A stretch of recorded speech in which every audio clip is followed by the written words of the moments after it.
ಪ್ರಪಂಚದಲ್ಲಿ ಶಿಷ್ಟರನ್ನ ರಕ್ಷಿಸುವ ಸಲುವಾಗಿ ದುಷ್ಟರನ್ನ ಶಿಕ್ಷಿಸುವ ಸಲುವಾಗಿ ನನ್ನದಾದ 8ನೇ ಅವತಾರ. ಹಾಗಾದ್ರೆ ಅವತಾರ ಗೈದವನಿಗೆ ಅಂತ ಕೇಳಿದರೆ ಉಂಟೆ ಉಂಟು.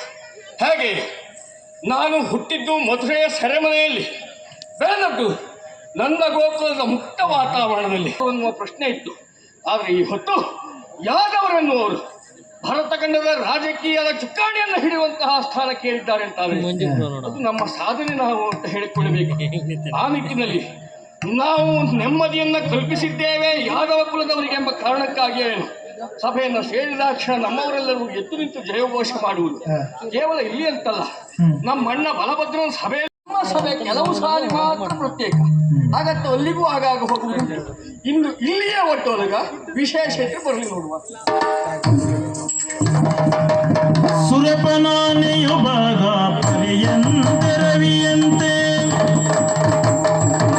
ಸುರಲೋಕದಿಂದ ನಾರದನೋ ಹರಿಯ ನಾಮವ ಸಪ್ತ ಸ್ವರದಿಂದ ಮುದದಿಂದ ಸ್ಮರಿಸುತ್ತ ಪರಯೋಗೀಶ್ವರನೋ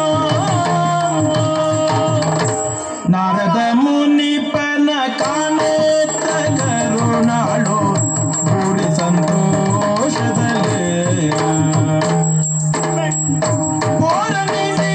ಕೊಂಡು ಕರೆತಂದು ಪೀಠ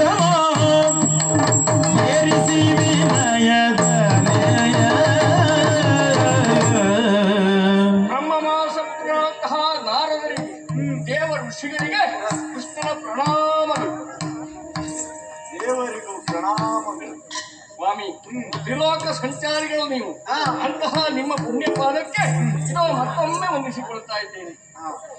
ಸ್ವಾಮಿ, ನೀವು ನಿಮ್ಮಂಥವರು ಒಂದು ಕಡೆಗೆ ಸಾಗುತ್ತೀರಿ ಅಂತ ಆದ್ರೆ ಖಂಡಿತವಾಗಿಯೂ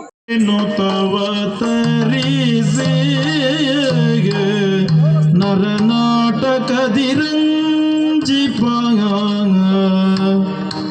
ಪರಮ ಪುರುಷನೇ ಪದ್ಮನಾಭನೇ ವಿಶ್ವವಂದಿತನೇ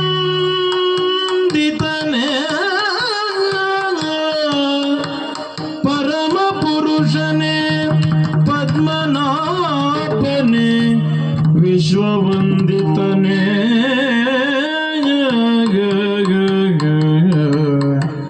ಅರಿಯದವನಂತೆನ್ನ ಕೇಳುವೆ ಅರಿಯದವನಂತೆನ್ನ ಕೇಳುವೆ ಬರಿದೆ ನೀನ್ಯಾಕೆನುತ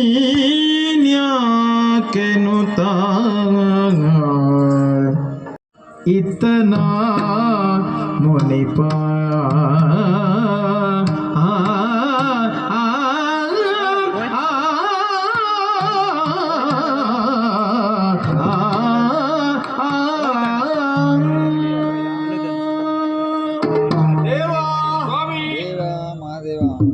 ಈ ಲೋಕದಲ್ಲಿ ಒಂದು ಹುಲ್ಲುಕಡ್ಡಿ ಅಲ್ಲಾಡಬೇಕಾದರೂ ನಿನ್ನ ಸಂಕಲ್ಪವಾಗಿರಬೇಕು. ಯಾಕೆ ಈ ಮಾತು? ಕೇವಲ ನಾರದರವರು ಹೇಳಿದರೆ ಅದು ಮಾತು ಮಾತಾಗಿ ಇರ್ತಿರ್ಲಿಲ್ವೇನು? ಜಗತ್ತಿನ ಜನರೆಲ್ಲ ಹೇಳುತ್ತಾ ಇದ್ದಾರೆ, ಲೋಕದ ಭಾರವನ್ನು ಇಳಿಸುವುದಕ್ಕಾಗಿ, ಇಲ್ಲ ಈ ಲೋಕದ ಡೊಂಕನ್ನು ತಿದ್ದುವುದಕ್ಕಾಗಿ ದರಗಿಳಿದು ಬಂದಂತ ಭಗವಂತ ಯಾರು? ಆತ್ಮ. ಎನ್ನುವುದಾಗಿ ಜಗತ್ತು ಹೇಳುತ್ತಾ ಇದೆ. ಅವರೆಲ್ಲ ಹೇಳುವಂತ ಹೊಗಳಿಕೆ ಹೌದು ನಾ ಆಶೀರ್ವಾದ ಅಂತ ಸ್ವೀಕರಿಸಿದ್ದೇನೆ. ಹೌದು. ಈಗ ನನ್ನ ಬಳಿ ನೀವು ಕೇಳುತ್ತಿರುವುದೇನು? ಹ್ಮ್. ಎಲ್ಲಿಂದ ಬಂದಿರಿ, ಯಾವ ವಿಷಯವನ್ನು ಹೊತ್ತು ತಂದಿರಿ ಎನ್ನುವುದಾಗಿ. ಏನು ವಾರ್ತೆ ನಿನಗೆ ತಿಳಿದೇ ಇರುವುದು ಏನಿದೆ ದೇವ? ಅಂದ್ರೆ ಅಂದ್ರೆ ನೀವೇ ಹೇಳಿದ ಹಾಗೆ ಆ ವ್ಯಕ್ತಿತ್ವ ಇದ್ರೆ ಅದು ನಾರದರಿಗೆ ಎನ್ನುವುದಾಗಿ ಜಗತ್ತಿನ ಜನರು ಹೇಳುವುದಕ್ಕುಂಟು. ನಾರದ ಎನ್ನುವವನು ಕಲಹ ಪ್ರಿಯ ಎನ್ನುವುದಾಗಿ ಕೆಲವರು ಹೇಳ್ತಾರೆ. ಆದ್ರೆ ನಾವು ಗ್ರಹಿಸುವುದು ಹೇಗೆ ಗೊತ್ತುಂಟಾ? ಕಲಹ ಪ್ರಿಯ ಅದು ಒಂದೊಂದು ಅಕ್ಷರಕ್ಕೂ ಒಂದೊಂದು ಅರ್ಥ ಉಂಟು. ಹೌದು. ಒಬ್ಬ ಕಂಜ ಸಂಭವ, ಹೌದು, ಯಾರು? ಬ್ರಹ್ಮದೇವ. ಇನ್ನೊಬ್ಬ ಲಕ್ಷ್ಮೀ ರಮಣ, ಅಂದ್ರೆ ನನ್ನ ಮೂಲ ಸ್ವರೂಪ. ಇನ್ನೊಬ್ಬ ಹರ ಅಲ್ವಾ, ಕಲಹ. ಈ ಮೂರೂ ಜನರಿಗೂ ಪ್ರೀತಿ ಪಾತ್ರನಾದವರು ಯಾರು ಅಂತ ಕೇಳಿದ್ರು ನಾರದರು. ತ್ರಿಮೂರ್ತಿಗಳಿಗೂ ಪ್ರೀತಿ ಪಾತ್ರನಾದವರು ನಾರದರು. ಆದ್ರೆ ಇಂದು ಬರುವುದಕ್ಕೆ ಕಾರಣ ಏನು? ಏನು ಇಲ್ಲಿಗೆ ಬರುವುದಕ್ಕೆ ಕಾರಣ ಏನು? ಹಿಂದೆ ಎಲ್ಲಿಗೆ ಹೋಗಿದ್ದವ ನಾನು? ಬೇರೆ ಎಲ್ಲೂ ಅಲ್ಲ ದೇವ, ಮತ್ತೆ ಸ್ವರ್ಗಲೋಕಕ್ಕೆ ಹೋದವನ್ನ. ಸ್ವರ್ಗಕ್ಕೆ? ಅಲ್ಲ, ನೀವು ಮೂರೂ ಲೋಕದಲ್ಲಿಯೂ ತಿರುಗಾಟ ಮಾಡುವ ಒಂದು ರೀತಿಯ ಅಧಿಕಾರ ಹೊಂದಿದವರು. ಹೌದು. ಯಾಕೆ ಹೇಳುವುದಕ್ಕೆ ದೇವರ ವಿಷಯ ಎಂಬುದಾಗಿ ನಿಮ್ಮನ್ನು ಕರೆಯುವುದುಂಟು. ಹೌದು. ದೇವಲೋಕಕ್ಕೆ ಹೋದಾಗ ದೇವೇಂದ್ರ ನಿಮ್ಮನ್ನು ಉಪಚರಿಸುವುದೋ, ನಿಮ್ಮಿಂದ ಮಾರ್ಗದರ್ಶನ ಪಡೆಯುವುದೋ ಸಹಜ. ಹಾಗಂತ ದೇವಲೋಕದಲ್ಲಿ ದೇವತೆಗಳಿಗೆ ಮಾತ್ರ ಅಂತಲ್ಲ, ಪಾತಾಳಕ್ಕೆ ಹೋಗಿ ರಕ್ಕಸರಲ್ಲಿಯೂ ಕೂಡ ಸಮ್ಮಾನ ಪಡೆಯುವುದಿದ್ರೆ ನೀವು ಮಾತ್ರ.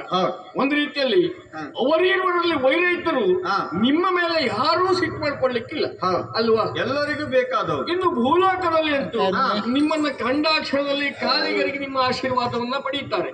ಆ ನಿಟ್ಟಿನಲ್ಲಿ ಯಾವ ಎಷ್ಟು ಹೊತ್ತಿಗೆ ಯಾರ ಮನೆಗೆ ಹೋಗಿ ನಿಮ್ಮ ಸ್ವಾಗತ.